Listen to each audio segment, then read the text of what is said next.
ಮಹಾರಾಷ್ಟ್ರದ ಆಳಂದಿಯಲ್ಲಿ ರಣಭೀಕರ ಭಾರೀ ಮಳೆಯಿಂದಾಗಿ ಇಂದ್ರಾಣಿಯ ನದಿಯು ಅಪಾಯದ ಮಟ್ಟವನ್ನು ಮೀರಿ ಹರಿತಾ ಇದ್ದು ಪ್ರವಾಹದ ಪರಿಸ್ಥಿತಿ ನಿರ್ಮಾಣವಾಗಿದೆ. ಇದರಿಂದಾಗಿ ಸುಮಾರು 205ಕ್ಕೂ ಹೆಚ್ಚು ನಾಗರಿಕರು ನೀರಿನಲ್ಲಿ ಸಿಲುಕಿಕೊಂಡಿದ್ದು, ಘಟನಾ ಸ್ಥಳಕ್ಕೆ ಧಾವಿಸಿರುವ ಪೊಲೀಸ್ ಸಿಬ್ಬಂದಿ ಮತ್ತು ಅಗ್ನಿಶಾಮಕ ದಳದ ರಕ್ಷಣಾ ತಂಡಗಳು ಜಂಟಿಯಾಗಿ ಕಾರ್ಯಾಚರಣೆ ನಡೆಸ್ತಾ ಇದ್ದು, ನೀರಿನಲ್ಲಿ ಸಿಲುಕಿರುವ ನಾಗರಿಕರನ್ನ ಸುರಕ್ಷಿತವಾಗಿ ಹೊರತರಲು ಹರಸಾಹಸ ಪಡ್ತಾ ಇದ್ದಾರೆ. आपण या सिद्धबेट या ठिकाणी सध्याला उभे आहोत. या ठिकाणी आळंदीच्या नदीच्या किनाऱ्यावर अंदाजे 250 नागरिक आता सध्याला अडकलेले आहेत आणि यापैकी रात्रीपासून ते आतापर्यंत जवळपास 150 नागरिकांना बाहेर काढण्यात आलेलं आहे.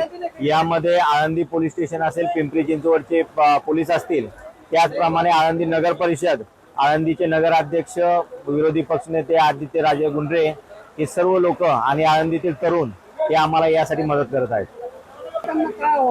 नागरिकांना आवाहन केलं जाईल की अजूनही पाणी वाढण्याची शक्यता आहे.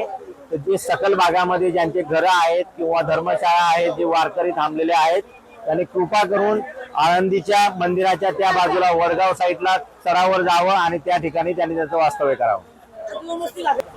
पाणी वाढण्याची शक्यता आहे, त्यामुळे सगळे रस्ते बंद करण्यात आलेले. आम्ही पीएस सिस्टीमद्वारे पूर्ण आळंदीमध्ये पोलिसांद्वारे नागरिकांना सूचना देत आहोत की पाण्याकडे जाऊ नये. तसेच आपले सकल भागामध्ये जर घरं असतील तर ते घरे बंद करून आपण बाहेर पडावे. ನ್ಯೂಸ್ ಅಲರ್ಟ್ ನಿಮ್ಮಿಂದ ನಿಮಗಾಗಿ.